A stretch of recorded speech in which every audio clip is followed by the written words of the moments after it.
And we're live with the podcast. Mike here with Jeff again. After a pretty busy, I don't know if really busy with stuff going on, but just kind of Right. the big news coming out yesterday of John Stevens being fired. Rinne got a new contract. Flyers injuries again with Neuvirth going on IR. And got to see what happens with Brian Elliott after a scare in practice. And there were some scared too with Yori. I know people would have been the most upset with that one, and Lawton too, or not Lawton, Lindblom, because they both got hurt at the end of the San Jose game, but they both practiced. So yeah, definitely plenty to talk about today. Yes. Ironically, most of it is revolves around the LA Kings, as Mike just mentioned. The biggest news. Yeah, at least it must have been finalized yesterday. It was John Stevens fired. He is out of a job today. Yep, just fired 13 games into the season. The club announced on Sunday Willie Desjardins has been named the LA Kings interim head coach.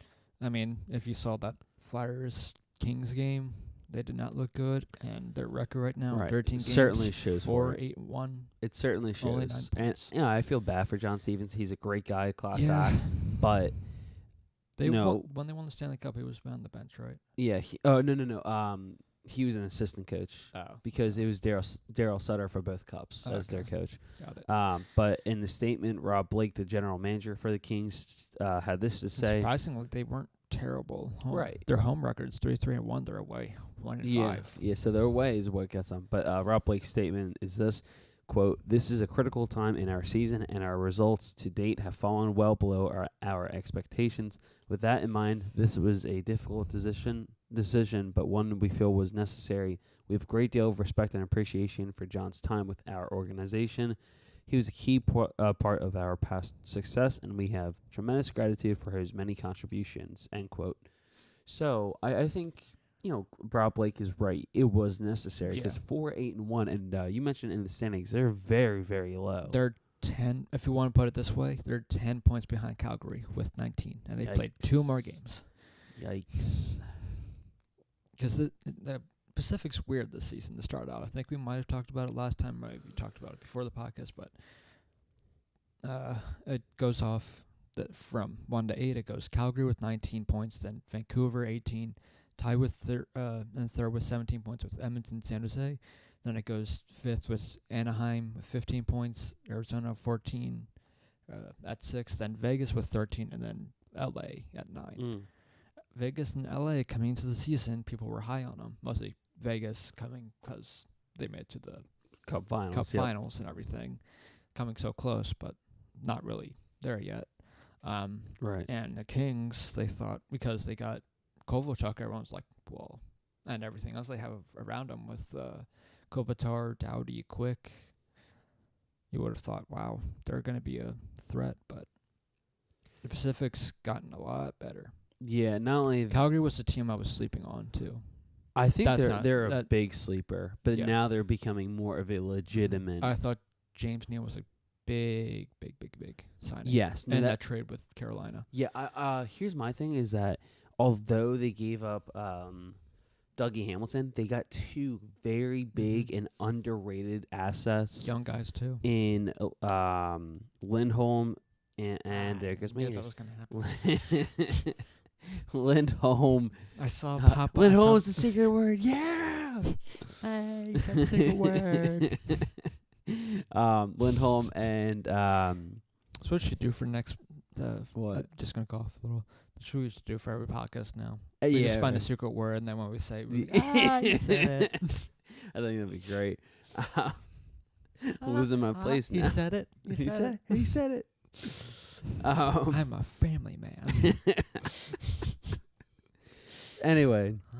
So that's why I call it that. Oh, my gosh. It was Lance Lindholm and Noah Hannafin in exchange for Michael Ferland, Doug Hamilton, and prospect Adam Fox back in June at the NHL draft. And going back to LA, the offseason, because you don't know how well Kovalchuk. I'm assuming Kovalchuk was still doing well in the KHL. Oh, yeah, for sure. I mean, he's obviously older now. He's 35. Yeah, 35, but I'm assuming he was putting on points there, and it's not like the NHL, but still the second best. I league. mean, he's not still doing going up bad. Yeah. He's has 11 points in 13 games. That's pretty he solid. scored against the Flyers too. Oh yeah, that's right. I was just saying he was a big question coming in, signing him, because you don't know what you're Yeah, going to get. for sure. Because last season was 5 years ago with the Devils. And obviously he would have that reason he didn't want to play for the Devils anymore. Yes. But because I am curious to see if I can read this, what his stats are at the KHL level. Okay, cool. It's in English. His last season. I think he did well in the Wow. Olympics too, because he actually won. The Olympics, he did great in. Yeah. Okay, that makes more sense. Okay, in his. All right, he didn't. Okay, something's. Okay, that makes more sense. What? Okay, this is weird how they're doing this. His stats. Yeah, like literally, look at this. They only have assists. They don't have goals because I thought the G was for goals, but I'm pretty sure that's for games. Yeah, no, that is for goals. Okay, but they don't have games played. That's really weird. I don't like this website. Anyway, because the points don't add up because it literally says last season he had 53 goals, 31 assists, but points it says he's 32. Something's not right here. Anyway, so I can't really tell others' games. I can't really tell how well he did, but I'm assuming it's Kolachuk, though. I'm sure he did very, very well. I'm sure. He was a threat when he was left the NHL. I'm assuming he just kind of kept going. There we go. If you go to HockeyDB, you can show his stats. And 53 games last season, he's put up 63 points, 31 goals, 32 assists. Okay. So after the season before, he put up 78 points in 60 games. There you go. Yeah, so he was still producing. So obviously you can see why so many teams were thinking of trying to sign him. He's 35, but seeing those points in that many games, it's not bad. Well over a point per game. Mm-hmm. Yeah, there was a tweet I told from Charlie O'Connor, kind of talking about the tweet. It was a reply to him being fired or whatever, and his Charlie O'Connor's tweet was I'm not saying that I think Stevens is an exceptionally good coach, but the problems with the Kings run far deeper than the head coach. It's a seriously flawed roster. What do you think with that? I think that's a great point, and also. Mind you, and before we dive further into that conversation, here's a quote from Bob McKenzie, a tweet from Bob McKenzie. Apparently, he said the decision to fire John Stevens in LA was believed to have been made after the 5-2 loss to Philadelphia on Thursday night. LA, with Stevens behind the bench, beat Columbus 4-1. Not last night, Saturday night. Yeah, on Saturday. So it's just very interesting to see how this whole thing turns out. And as for the interim tag, that's something I. All right, go on. Sorry. I'll get to my point afterwards. The sense seems to be that if Desjardins with Marco Sturm, a former Boston Bruin, as his assistant, fare well behind the bench, the interim tag could be removed. Mm-hmm. Failing that, the door is still open for LA to conduct a more extensive search / hiring process. But going back to your original kind of question about Charlie O'Connor's tweet. Pretty much saying that that's a flawed roster kind of It's tough to tell because looking at their roster, here's their best players. Kyle Clifford, Jeff Carter, Adrian Kemp, Anze Kopitar, Ilya Kovalchuk, Trevor Lutz, you can consider up there, Nate Thompson, Tanner Pearson, Tyler Toffoli, Drew Doughty, Alec Martinez, Jake Muzzin, Jonathan Quickly's hurt. I mean... So it's like, it's hard to tell how it's... obviously it's Quick being hurt for most of the season. That's the biggest thing that is hurting John Stevens before he got fired. Is that I don't know how many games has Quick played? Can you look that up? Yes. Quick, go ahead. Because he's been hurt. This is his second time being hurt, but I don't know how many games he was playing in between then. He's only played 4 games. He's 0-3-1, 4.55 goals against average. .845 save percentage. That hurts. Yeah. Man, So you they could tell. Just looking at those numbers, you could tell that something's wrong with Quick there. Yeah. Because that's That's not not Quick his numbers. usual self. No, that's So they kind of definitely have not. to, at the moment, Yeah. because I forget how long Quick was out for, but they're going to have to rely on He was Peter. only out like 4 games, I think. No, I'm saying from now on. With the injury now. With the injury now. All they said is long term. I'm Yeah. assuming at least a month or two. I'm Yeah. assuming that's all I Because think. now they're going to have to rely on Peter Budai and Jack Campbell. Yes. And Campbell didn't play terribly against the Flyers. No, He just not at all. the defense kind of just collapsed in front of him, and the Flyers exploited that. Yeah. But in my thinking, I mean, I do kind of see what he's saying, because outside of some of their star people, like obviously Kopitar is one of the best centers, easily I would say. I mean, arguably I'd say probably top 5 centers in the league. Drew Doughty, we talked about last time, is a top 3 defenseman in this league. Jonathan Quick's one of the top goalies, so you'd think they'd be better, but as we all know, hockey is more than just needing those players. You need your depth players too. And when you see the defense and when you see Drew Doughty playing with Dion Phaneuf, you don't really have the best defensive core either. Right. Now, I don't know how accurate... I mean, they're still kind of young, 26, 27, some of them, but... I don't know how accurate these lines are, because I'm looking at dailyfaceoff.com. I'm assuming it's pretty accurate, or they're going off of their last because they had Dave Doughty and Derek Forbert on the pair together, and then Alec Martinez, Jake Muslin, Dion Phaneuf, and Oscar Fantenberg. And then looking at their top line, it's Alex Iafallo. He's also another young player who's actually very underrated. Kopitar and Brown, and then that 70s line, Pearson, Carter, and Toffoli.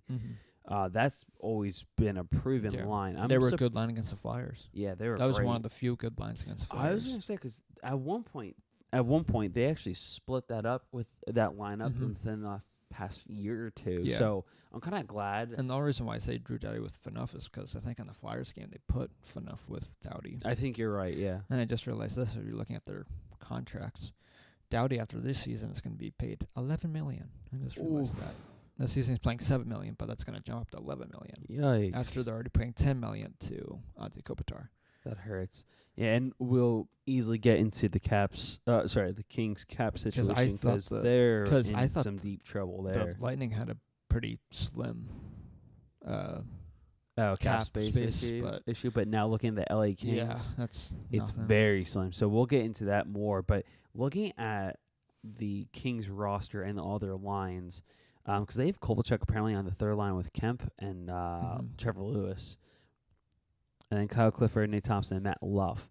So, yeah, but the thing that didn't make sense to me was I've always kind of felt this about Dustin Brown. He hasn't really I never really found him to be anything that special of a player. He's just been he's a very gritty player. Yeah, he's always kind of been average.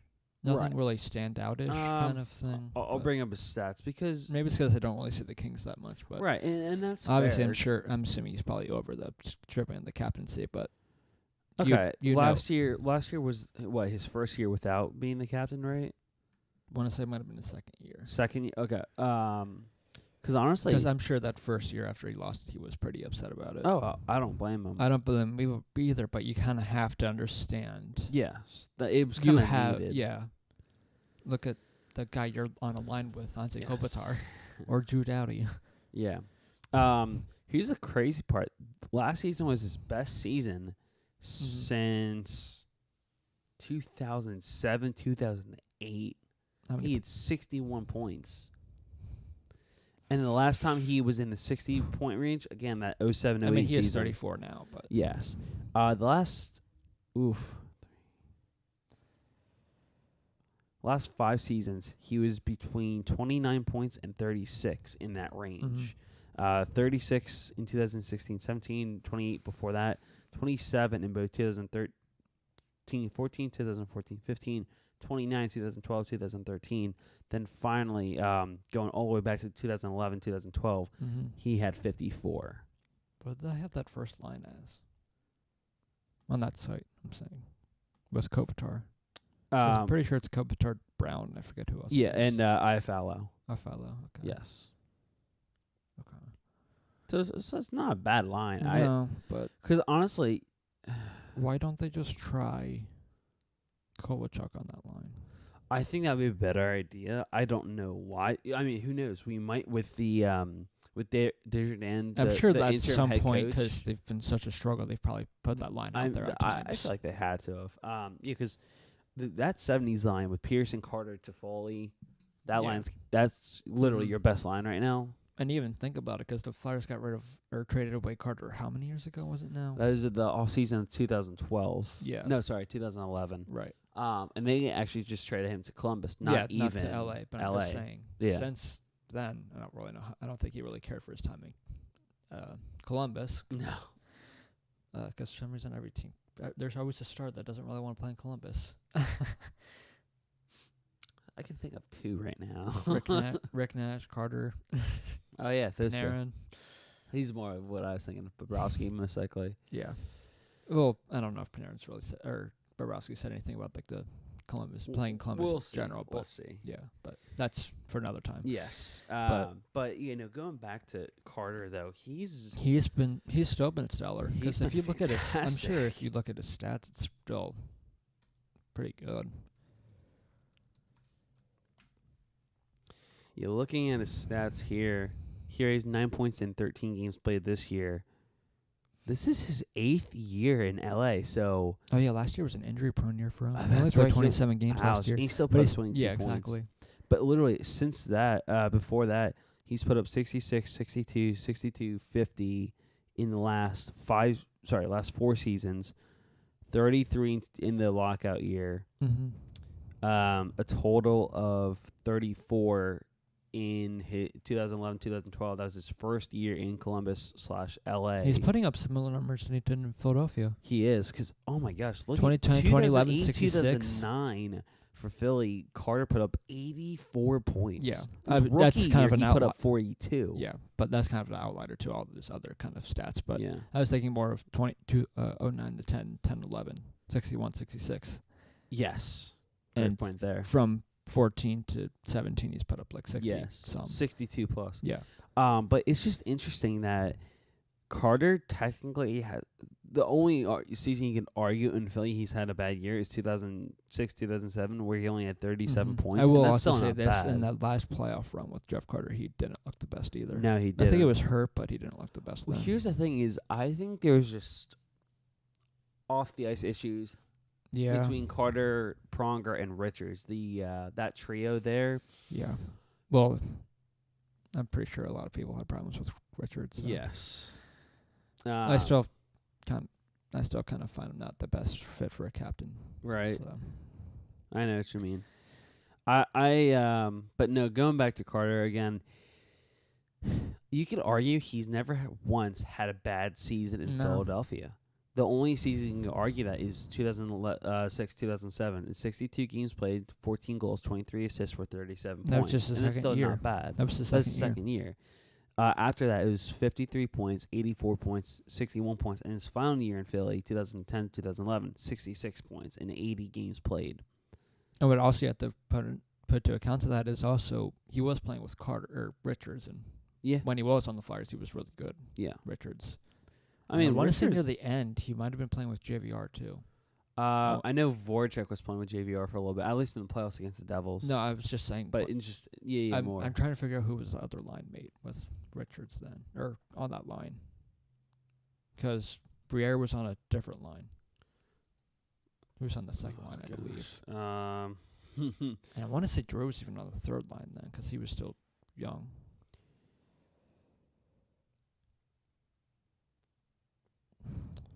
I can't. Because my point is that he's always played Yeah. with good line mates. That's also helped Yeah. in his stats.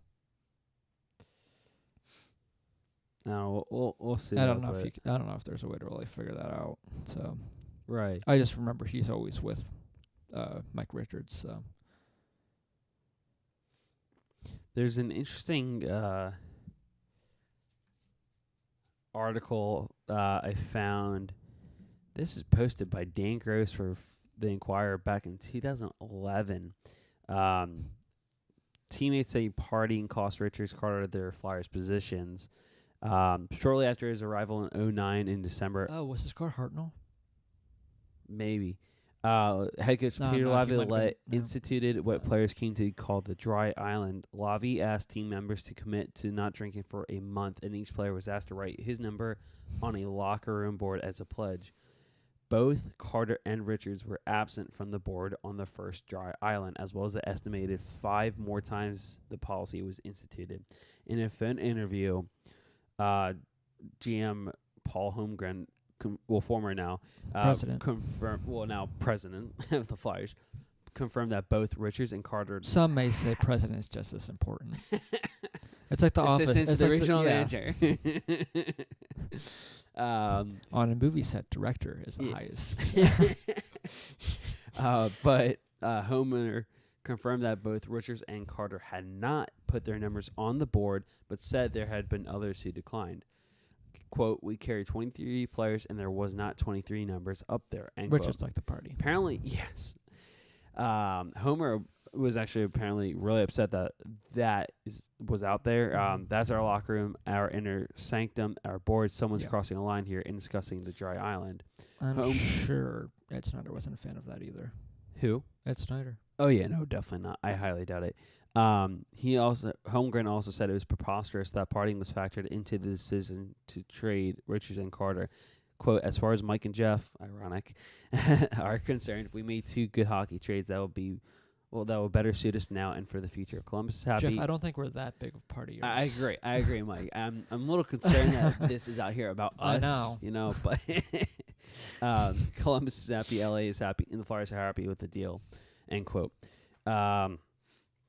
Apparently, Carter's agent Rick Curran told the Rick Philly Tocchet? Inquirer it was a bunch of BS to suggest that the two were traded because of their partying. He says, "You're telling me a number of accusations that they are out partying and not focused on hockey. For someone to suggest that behind the doors,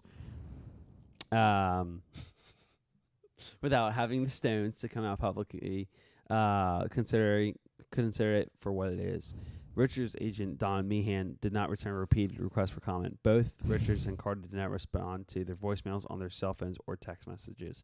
So, that's They liked to party together, didn't they? They did, big time. From And what you could I tell, remember well, you could hearing also about. tell by the time Richards went to LA, he really liked to party. Yeah, and also he also got himself in 2014 with the second cup for LA in 3 seasons. That he actually got in trouble with the law with some substances. So, and then I think he went to Washington for a season, right? Or was it 2? oh, I almost forgot about that. I think it was only 1 season. Yeah. And he hasn't played since. Yeah, but no. So overall, Yeah. yeah, We kind of went on a little Jeff Carter thing there, but yes, but yeah, he only played with he did play He's with still the only Caps for 39 games for Richards. he's still only 33. Yeah, it's not bad. Yeah. Anyway, That's still a good couple of years. His contract's not done until 2022, 2023. So right. But anyway, so not Richards, Carter, now I think he's found himself in a better place with a good home. being at LA. I wonder if He's been dominant I there. doubt it's similar, but I wonder if, because I'm assuming it's different from what's his name, Robin Leonard's kind of Yeah. substance issues. So I wonder if Richards had a similar thing. It could be possible. Now, no one knows for sure, of course, but it could be possible. Because isn't this Leonard's first sober season or whatever? I believe so, yeah. Because that was one that was a big one, too, of him going to get clean and everything. Mm-hmm. Because for me, I feel like Richard might have been a similar kind of thing, where if they were on the road or whatever, he always wanted to get a drink or something. Yeah. But we're a little off topic now, but yes, it is weird to see just because of some of the talent they do have on the Kings, that you see them this low. You would have thought they'd be higher. It's not the best depth team, I'll admit. And also in the past, they've had good goalies come up. Just case in point, Martin Jones. Yes.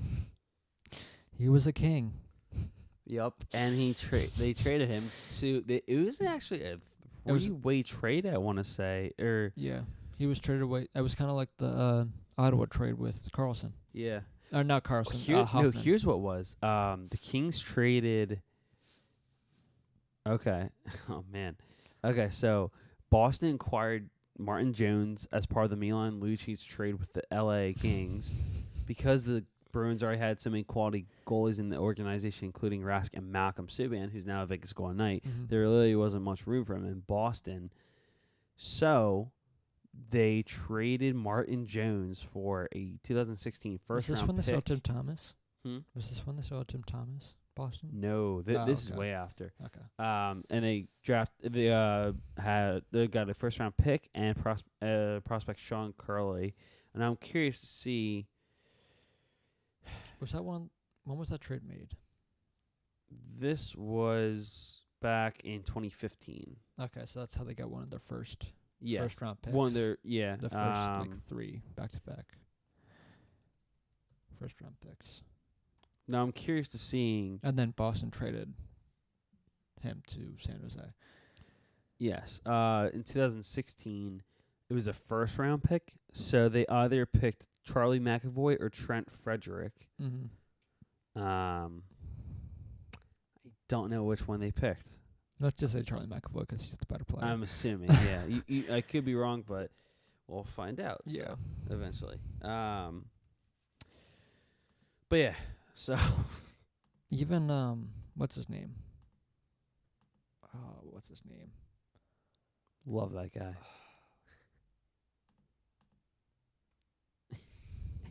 I'm trying to think who you're thinking of.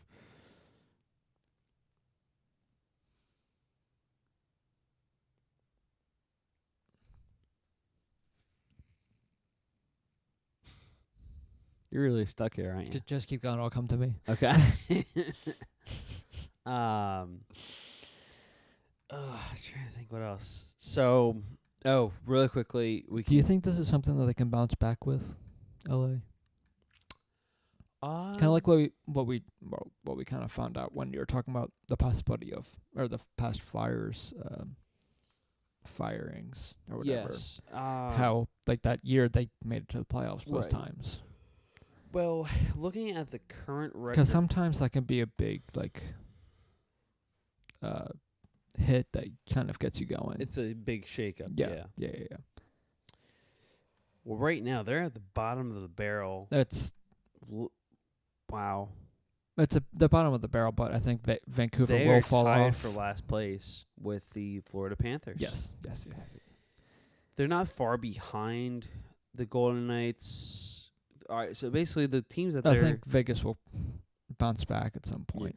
Here's the thing. I'm surprised that Arizona's doing this well. They're 7-5-0. Mm-hmm. Oh, Oh well, they had no overtime losses. yeah. I'm So- surprised Vancouver's doing this well. 9-6-0. Yes. Well, Elias Pettersson has been dominant. But I honestly believe they're a team that could fall off. You can't sleep on San Jose. I know they've struggled at the beginning of the season, and Carlson's still trying to find his footing there, but they beat the Flyers. Yes. But I think for your question now is LA, I think they can get back into contending. Yeah. But I think the damage might be done. It's still obviously very, very, very early on in the season, but they need some sort of shakeup. Yeah. I don't know what that is.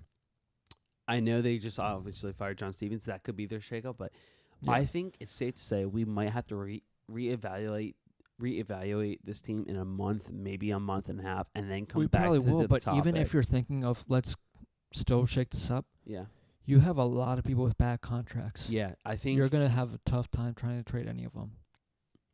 Yeah, I agree. If you wanted to get rid of Dustin Brown, he's already 34. Honestly, if I was Rob Blake, I would welcome that. I'd welcome it, but I don't know anyone taking $5.87 million a year. The thing until is 2022, 2023. Well, here's what you could do. In a lot of these trades especially lately, I don't know why, but a lot of these trades, they because retain some of the salary. Sure. But next season it's going to be even a bigger hassle because the Drew Doughty deal or whatever. Yeah, The $11 million. that bumps up $4 more than what Yeah. you're already paying him. All right, so because we were looking at the contracts for the LA Kings beforehand, so they're in deep trouble for cap space. They have $424,796 in cap space. I understand those contracts though. Yeah. For Ante Kopitar, Oh, yeah, $10 million. no, don't get me wrong. Absolutely do. Yeah, no, I agree with you 100%. I'm just saying. Doughty's still 28. Oh my lord. And Quick, oh my god. And Quick's $5.8 million. Yeah. Honestly, what you could do. Okay, well, it looks like.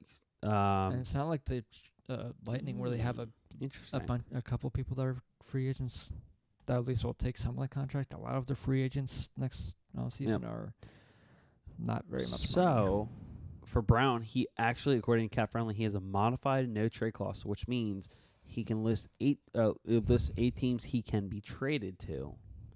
Not many teams would want to take on that contract. No, that's the big. Well, unless. Let me bring up a team who might need cap space. I'm thinking of two teams right away.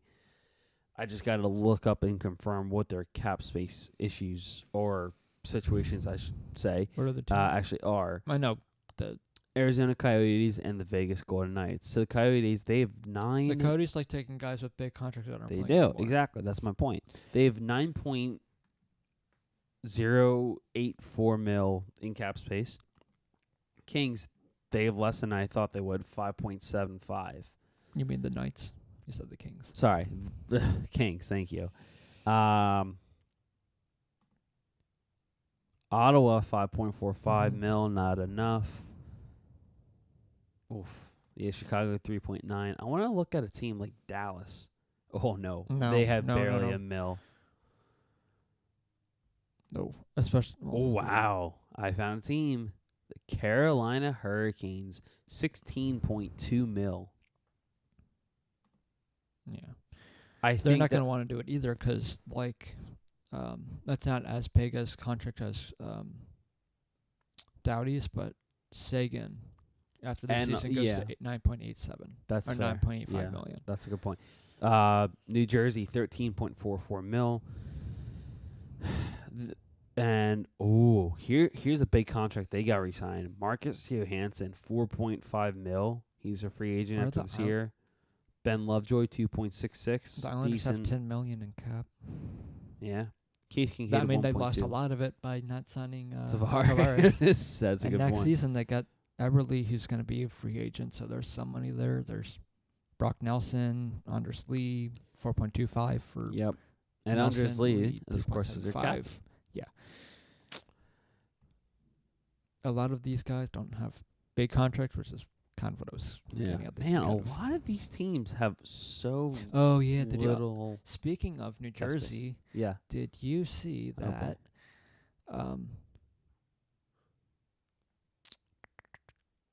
Pavel Saka was sent down? I did see that. Why? That makes no sense. I don't know. Like the 5th, 6th overall pick, 2015 NHL draft. He's sent down. Mm-hmm. I need to look at his stats here because that is mind-boggling.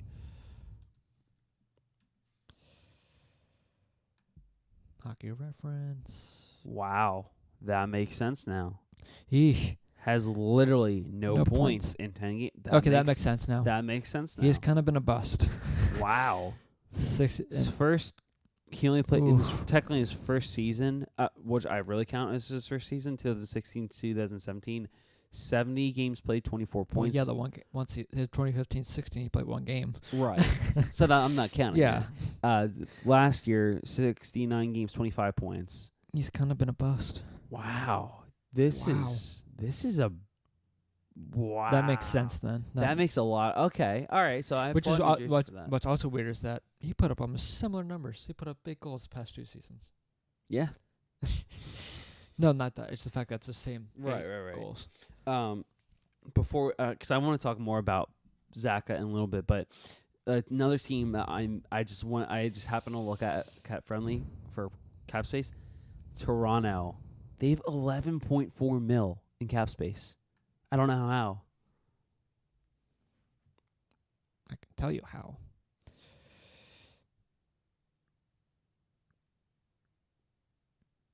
Matthews has only got a 925,000 contract. That'll do it.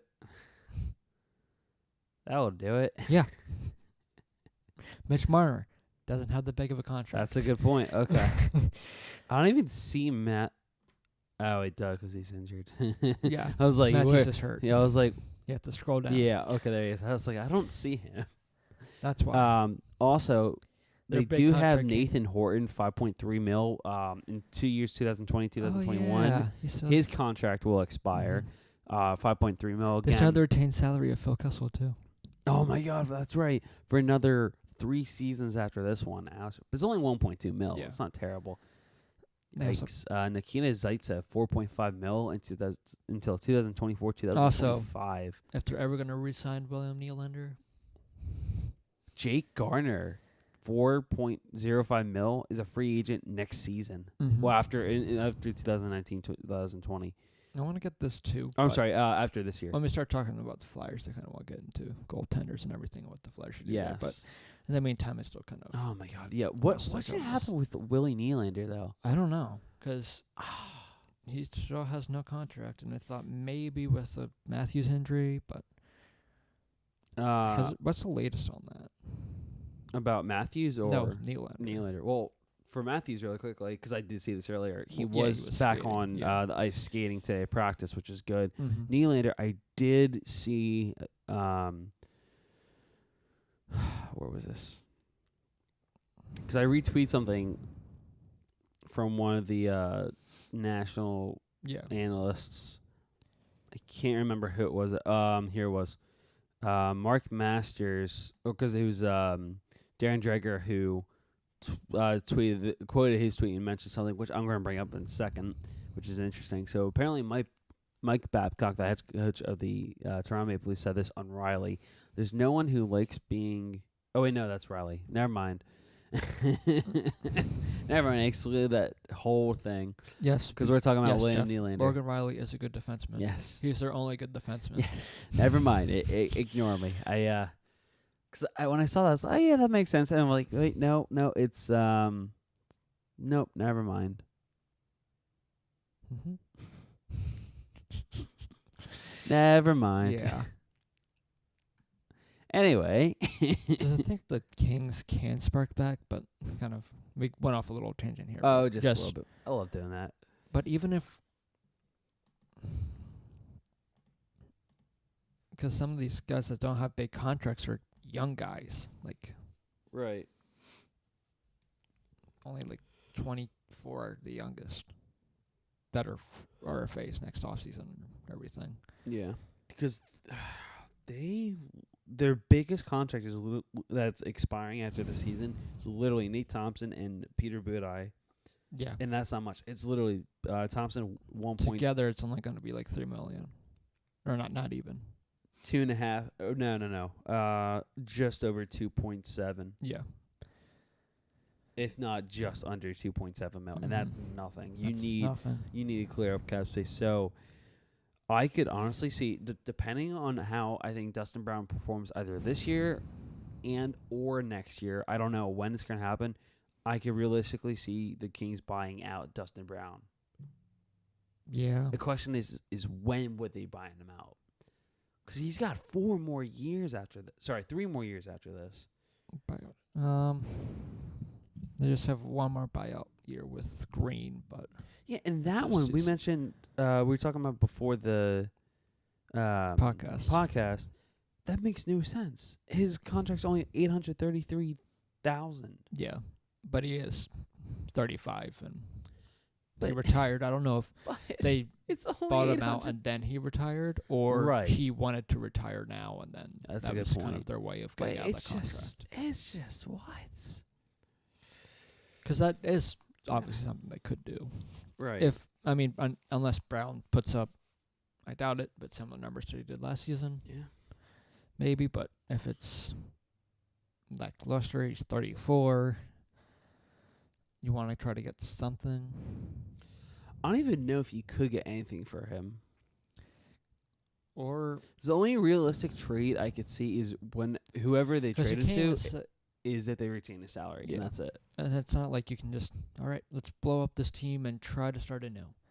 You can't really do that. No. And I'm assuming with the Kovalchuk signing, they wanted from this season, they wanted to go for it. Exactly. I think that's a great and valid point you made, is because that kind of set their mindset. The fact that they went out and got Ilya Kovalchuk says everything about this season that the Kings expected.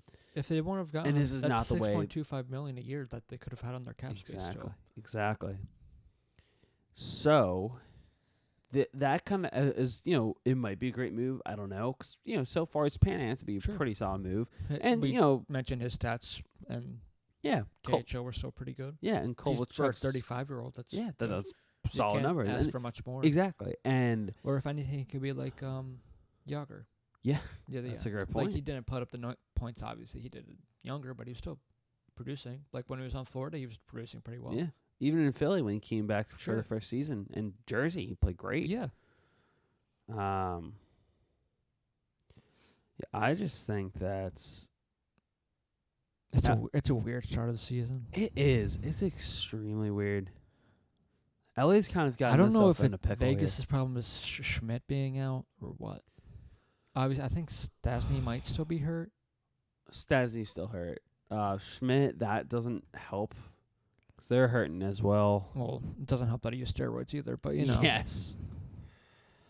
It's kind of what happens. Mm-hmm. And obviously he's a big important person because even when he's suspended, you're going to give him a contract. Yeah. Oh, no. Why they probably won't give it to that Vegas probably won't be because they already have $5 million in cap space. William Karlsson is a free agent next offseason, an RFA next offseason. Yep. Guess he's going to be winning a contract. And they're going to want to try to get him back. He's 25. He's a good young player. The trio last year was really good. Yeah. I think he's starting off this year slow, but he'll come around.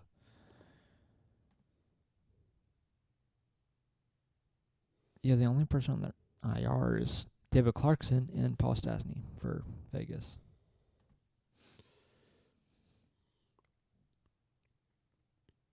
Nice. Mm-hmm. I still think these two teams can, like, the Pacific's improved, but I still think it's out of the other ones. Atlantic might be maybe not, because they have one of the best teams. They might still be the weakest kind of division. Yeah. The Pacific. Because I was going to say maybe it's the Atlantic, but Tampa Bay, Toronto, Boston. They're still pretty good teams. Oh yeah, they're great right there. Those three especially, they're help leading the way. Yeah, Tampa Bay is the best team in the East. Mm-hmm. Oh, for sure. And Toronto's probably not far behind. Mm-hmm. And even Boston's making a big name for themselves. Oh yeah. Wow. I guess my mic. They lost to Nashville though. Yes, they did. But the Metro is pretty competitive. Like this is a division I think you can come back in. Mm-hmm. That'll be hard, but you can do it. Because I feel what I kind of came into the season with, still kind of feeling now. The wildcard teams in the West are going to be in the Central. I still think that. Weird. Minnesota's in second in the Central with 18 points. What's going on in the NHL this season? That's a great question. I mean, Minnesota isn't a terrible team, but it's kind of surprising to me. Colorado's still doing good. St. Louis has 11 points. And Shen actually got banged up or something like that. Did he? Yeah, there was Mike Yeo, the head coach of the St. Louis Blues, says he suffered an upper body injury in Saturday's game and may not play tomorrow against Carolina. Mm-hmm. Yeo said he was too sore today to practice, so obviously he'll be a question mark for tomorrow. But before we kind of get into the Flyers and everything, there's still, since I kind of mentioned the Central, there is some news in the Central and the re-signing of Pekka Rinne. Yes, a 2-year extension on his birthday, actually. Happy birthday, big boy. And it's a $10 million extension, keeping the Vezina Trophy winner under contract through 2020-2021. Because we actually mentioned in our last podcast he could be a potential free agent that the Flyers could go after, but not anymore. the other side would have been a good a good good quality starter for the Flyers, and Yeah, with only a couple of years left, you could be worth it. have Carter Hart as your backup and be like, okay, That could with be Pekka realistic. Rinne being ahead of you, you can have him be your mentor. Yeah, great mentor. Rinne is 4-1-0 this season and second with a .940 save percentage and a 1.91 goals against average for And goalies who have played at least 6 Nashville games. is first in all NHL by 1 point. Yes, Is they are. 22 points, 11-3-0. And as for Rinne, he'll earn $6 million in 2019-2020 and $4 million in 2020-21, according to SI.com. Nashville has never lost a away game this season yet. Wow, that's Yeah. impressive. Yeah, that is. That is very impressive. David, I thought that would be when Yeah. they're home. Just Yeah, kind right. of like Vegas, their home field advantage. home ice advantage. Whatever. Same thing. I had to say it. I know. David Pohl, the GM of the Preds, said that both the Predators and Rinne want to keep the goalie with the franchise for his entire career, and this extension helps meet that goal. And honestly, I love when teams do that this type of stuff. Is Yeah. they keep players in the city that they play with their entire career. Oh, you yeah. know, like the Yeah, I Sedins. like that. That's Suk. Well, not technically, actually. Well, technically yes, because I don't think he played a single Mhm. game for Arizona. Yeah. So you can argue that one. Zetterberg, unfortunately, due to injury, but yeah, no. So I Lidstrom. Lidstrom, another yes, that was Just it's gone yeah. pretty far back, but Yeah. he was another one. Oh yeah, no, for sure. But Giroux, I'm sure, is going to be a player like that. I can see that. The only way he gets traded is if the Flyers, fall Yeah. off and they Yeah. need a trade partner or something and they want to shake something up. Still don't see it happening. I don't know why people want that. No idea. Other news. Ovechkin will be another one. Yeah, no, for sure. Ovechkin. Crosby will be. Yep. You could argue Malkin as well, I'm sure. Sure. Yeah. Well, yeah, Malcolm will. Yeah. Other news around the league really quickly. The NHL released their 3 stars of the week. The first star is Sean Monahan for the Calgary Flames. He had 4 straight 2-point performances and tied for the league lead with 8 points, 4 goals, and 4 assists over 4 games as the Flames moved into first place in the Pacific with a 4-0 week. Elias Pettersson of the Vancouver Canucks, the rookie sensation, second star of the week, shared the lead with 4 goals and added 3 assists as the Canucks won all 3 of their games last week. And Braden Point, another youngster in the NHL for the Tampa Bay Lightning, led the NHL with 6 assists and added 2 goals in 4 games as the Lightning won 3 of their 4 games to move into first place in the Eastern Conference, as Point is the third star of the week. So, now, finally, moving to the Flyers. Oh boy. The Andrea Bug strikes again. Yes, it does. And it strikes Michael Neuvert again. And Brian Elliott in a way as for yesterday during practice or whatever. Yeah, it was during practice. Konechny ran into him or something like that. It was some sort of weird collision, but the scary part is that when Dave Isaac tweeted out about it, he did say that Elliott was down and he was holding his head, so right away you assume concussion. Yeah. He did leave under his own power, but practice was over right then and there. Has there been any update? And the Flyers caught up Alex Lyon. Yes. Has there been any update with Elliott? Not what yet. was said for the reason why Lyon was sent up was because of Neuvert going to the IR, but also because Elliott's hurt too. Yes, but also because I'm assuming Elliott's a no-go even as a backup because Calvin Pickard is most likely your starter going tonight. to be the starter for tonight. Nothing's been announced yet because the game's not until 9. Yes, but that's better than a 10:30 start. Yes. So the I can Flyers actually stay awake for wrap this up their Western road trip before for they the head back season. home for 5 games. Good thing they won the Daily East. They at least Took two- 5 Yeah. out of 6 points in California because Yeah. as the Flyers were struggling as much as they were when they left, fans would still not be happy. No, definitely not. But They Even though honestly looked pretty sharp over this road trip. their only shaky performance was the third period against the Sharks. Yeah, which Dave Haxtell said was their best period of the season. I'm leaving. I'm leaving. Don't understand that one, but okay. Yep. That's Yeah, fine. baby. Yep. You were up by a goal, and they came back and tied it, because you do your usual thing with a 1-goal lead, and you don't do any offense. You just kind of stick to the defense. Yeah. Which I was looking at before we do the podcast, like looking at the ice times, because knowing that some of the younger guys, like Konechny last season, was always gone to like the third line because of it and everything, not playing anymore. Law actually put 60 minutes.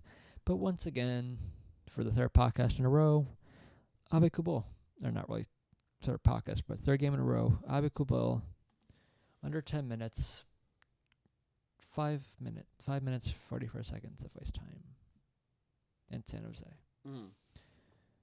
But Yori Laterra only had 3 minutes, but I also think he got hurt. He did get hurt. He hurt. blocked a shot at some point. I do remember it was a seeing pretty the heavy shot yeah. he took. I can't remember he took it might have been Eric Carlson. He that blocked makes it in part of, I think it was either like his arm or his leg or something he blocked it with. But so he didn't get much playing time after that, as I'm pretty sure he was done for the game. Yeah, and also at the end of the game, Oscar Lindblom said he was hurt a little bit. Yes. But what I've been most impressed with this California trip was Oscar Lindblom and Nolan Patrick. Oh, for sure. Those two have been That line dominant. has been dominant. Patrick scored again. Lindblom had another 2 assists. That's fantastic. Second career multi And Voracek scored. That line produced. Nice. That line put up 5 points. Dang, that's impressive. I mean, Yeah. honestly, I think that line just clearly Yeah. No. needs to stay 4 together. points, sorry. I saw Nolan Patrick at 2 plus minus. He was at 2, and I thought that said points. He had 2 points, but no, he only had 1 point. So they had 4 points, but still, Yeah. that 4 points, was the same amount that. Here's an interesting note that Dave Isaac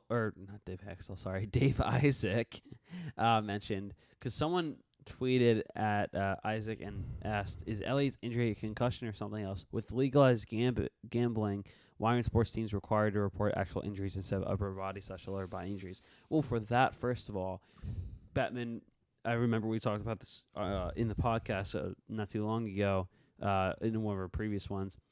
Bettman did say that he wants to basically protect the players. That way they're not targeted. That's why there's no upper body. That's why there's still upper body, lower body injuries. But Isaac said they're not required to change their reporting. It was definitely a hit in the head, but I don't know if that means he's concussed. Yeah. I think it means he's concussed, but I don't know. Also, the Flyers came out on fire, too, in San Jose. They did. They scored 37 goal. seconds. Yep. And that passing between Patrick Konechny and Lindblom. Yeah. Man. Also, Provorov put up a point, too. Yes, so he his did. point streak continued Love for it. the California trip. And then Hextall thinks Neuver is about 4 days away. The IR move and potential call-up is more about Brian Elliott getting hurt yesterday than anything else, according to Isaac. He has to be the backup. Because it would be Who? Lyon. Oh, yeah, for Because sure. it would be rough. It sounds like they Elliott probably isn't ready to go. They probably told him last night that you're getting called up, but it was just announced today. Yes. So he probably flown overnight or this morning to Arizona, and even with that, it's going to be rough to play the night of. Yeah, I agree. But the weirdest time ice time from Arizona before you kind of move over to tonight's game, Gudas only played 11 minutes and a half. Yeah. And Gudas has been one of the solid defensemen. If you don't believe me, in those 11 minutes, he had 2 shots on goals, 3 hits, 4 blocks. That's fun. Also 2 minutes penalty on the penalty, but, still. He still did everything he's done all season in that time. Nice. So, yeah, but the Flyers end their Western road trip with a game against Arizona tonight. Yep, it's a home and home series. The first game of the home and home series will be technically a Arizona. home and home for the Flyers. I think. Well, yeah. It's a home and home, but a couple days. Right. In And between, I but still always consider anytime I say home and home, I always consider it, just back-to-back games. Yeah. 6-7-1 Flyers will take on the 7-5-0 Coyotes at Gila River Arena. Game is a 9:00 start at NBC Sports Philadelphia. You can also listen to it 97.5 The Fanatic. And I'm sure... No, we should do one time. Oh, boy. We should live stream a game or live podcast a game. That would be fun. Mm-hmm. That's going to take a long time, but that would be fun. It would be. We could also do, intermission reports, too. Sure. The season series that's is what I wanted to from do. last year's 1-0-1. The all-time record, the Flyers lead at 17-12-3 in 42 games played. The leading scorers Drew 14 points and Voracek 14 points, and Clayton Keller 9 points and 5 goals and 4 And for assists. tonight's game, Darcy Kemper is going to start. Yes, which is a little surprising, but actually, I want to take a look. Oh yeah, we got to see another. They actually got to see Dylan Strome play. Yes. And Clayton Keller. Keller has been fantastic. Also, been. Alex Galchenyuk. They're a young team that I wouldn't be surprised. Yeah. Sort of. So it's Darcy Kemper and Lawson Krause was another one. Antti Ranta as their goaltenders, but Kemper is getting their start. Mm-hmm. And I keep forgetting Derek Stepan's still on that team. Yeah. Ekman Larson's still good. Oh, yeah, he's fantastic. Jacob Chikrin, he's a solid And young we got to see Rick defenseman. Tuckett again. Yes, we do. I'd Here's a player I'm actually saying right now as my player to watch out for. Vinny Hinostroza. He was traded from Chicago a couple years ago. He's an excellent young player, fantastic skater. Very small at 5'9", 173-pound center, but he's a great player. I think the Coyotes won that trade. I gotta look up the exact trade, but I was very surprised. He already has 6 points in 12 games. I was very surprised that Chicago traded him. He had 25 points in 50 games last season with Chicago. Not terrible, but that was only his third season in the NHL, so he's still a young player looking to prove himself. Yeah. I was just looking up their points, but for Clayton Keller's our leading goal scorer. Yeah. But only 9 points, though. The Flyers have only 3 people.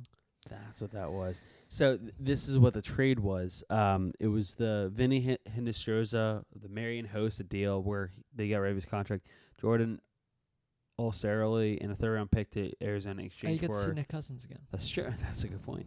Marcus Cruiser, Mackenzie Entwistle, Jordan Milletta, Andrew Campbell, and 2019 fifth-round pick. So we can go over our predictions. It's in Arizona. I think it's going to be a high-scoring game because it seems like both back up. Well, technically, Pickett's our third string, but he's playing as... Yeah. That's most likely going to be the starter. I don't know yet. Nothing's been announced, but... that's what's most likely going to happen. But yes, but gotta wait I for have a feeling it's going to be a high-scoring game. I could probably see that. I'm going to go for a rare shutout for the Flyers. That's really rare. I know, that's what I'm saying. That's my fun prediction. It's 3-0 Flyers win. I'm still saying Vinny Hinostroza is your player to watch out for Arizona. Oh boy! Wow, Jeffrey. I broke the mic. You know what I did there? You pulled the mic off the mic stand. But I'll fix that after. I'll fix that after we're done. Hopefully, I didn't break that. This is why we can't have anything nice. I know. I'm sorry. Anyway, so now you got to hold the mic like this. I think it's going to be a 5-3 final. Flyers win. Okay, I like that. Who are your goal scorers? I think the Flyers get 7 points out of this road trip. That'd be nice. I said 5 through, right? Yes. For Arizona, I think Derek Stepan, Dylan Strom, and Clayton Keller will score. Okay. My starter to watch for the Coyotes will be Derek Stepan. For the Flyers, I'm going to say Wayne Simmons, Lindblom scores, Konechny, Lawton, and Sanheim gets his first of the year. Okay, there you go. All right. And my player to watch for the Flyers will be Claude Giroux.